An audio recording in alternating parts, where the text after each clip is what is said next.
Mr. Marston, I've been hearing about your plans. Have you, Miss McFarland? Yes, from Lee Johnson, to settle here and build a life for yourself. I'm afraid those aren't my plans. See, I already have a life. Well, I had one, and I'm trying to reclaim it. Or maybe what you could say is that I had two, and I'm trying to end one of them so the other can survive. You do so love to talk in riddles, Mr. Marston. Do you do that, I wonder, as a substitute for having anything interesting to say? Probably, Miss McFarland. Oh, call me Bonnie, you fool. Call me Bonnie. Miss McFarland, I'm married. I have a son. I had a daughter, but she died. Years before that, I rode in a gang. We robbed banks, trains, held people ransom. We killed people we didn't like. Bill Williamson was in that gang. Now, if I don't capture my former brother in arms, great harm will befall my family. Now, I don't suppose any of this is very interesting to you, but I hope it explains why I wasn't so eager to talk about it. No, I do understand. I had no idea. You poor man. Even in this new country, memories don't really fade. My father was an illiterate Scot born on the boat into New York. He never saw his homeland, but to hear him talk about it, you'd imagine he only ever ate haggis and wore a kilt. And he hated the English for what they had done to his great-grandparents that he'd never met. People don't forget.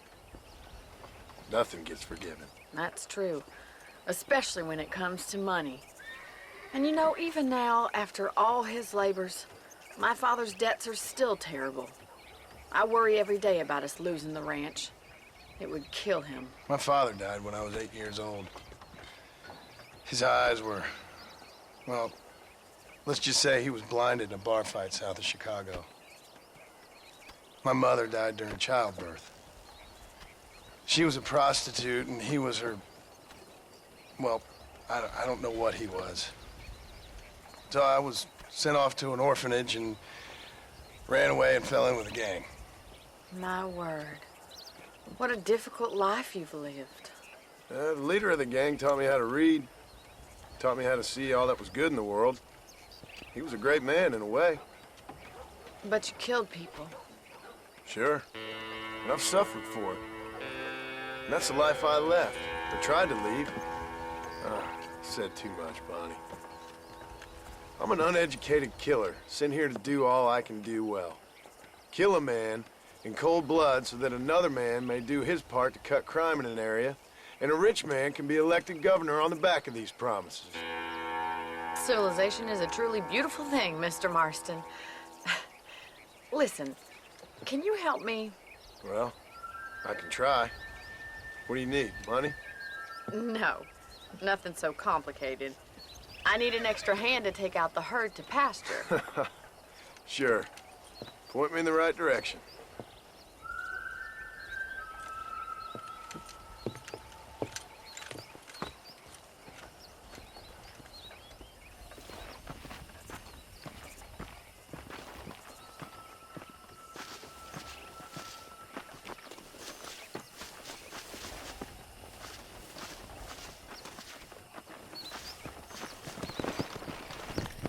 Mr. Marston, let's get these cows moving. All right, let's head over to the cow pen. It's about time a budding farmer such as yourself learned how to herd cattle.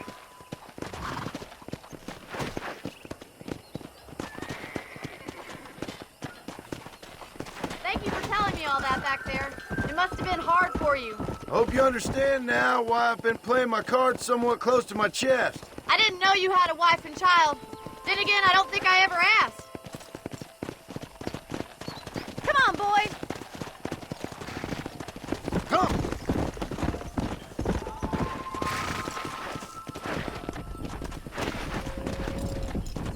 He's got it. Nice Go! job, Mr. Marston. Drive them down the road, Mr. Marston. Easy now. Look at the cowboy.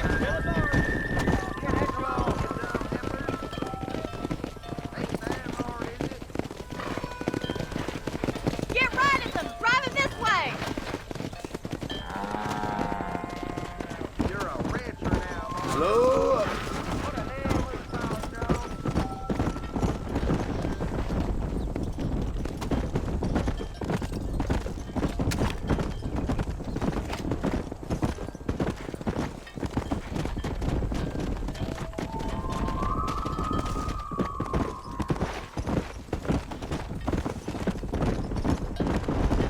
Whoa there.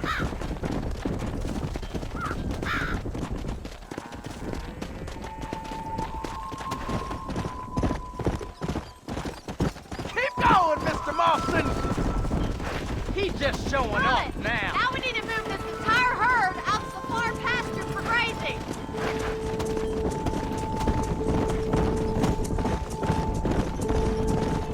Keep sweeping behind them. That way they'll stay together.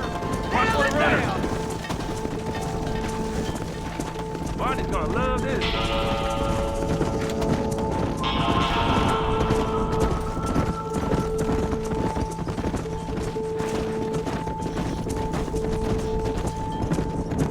That's a big herd for your first time. You're not bad with the herd. Ranching might be your true calling, Mr. Marston. Either that or you were a cow in a past life. Thank you, Miss McFarland. I'll see you later. I have work to do back at the ranch. Let's get it.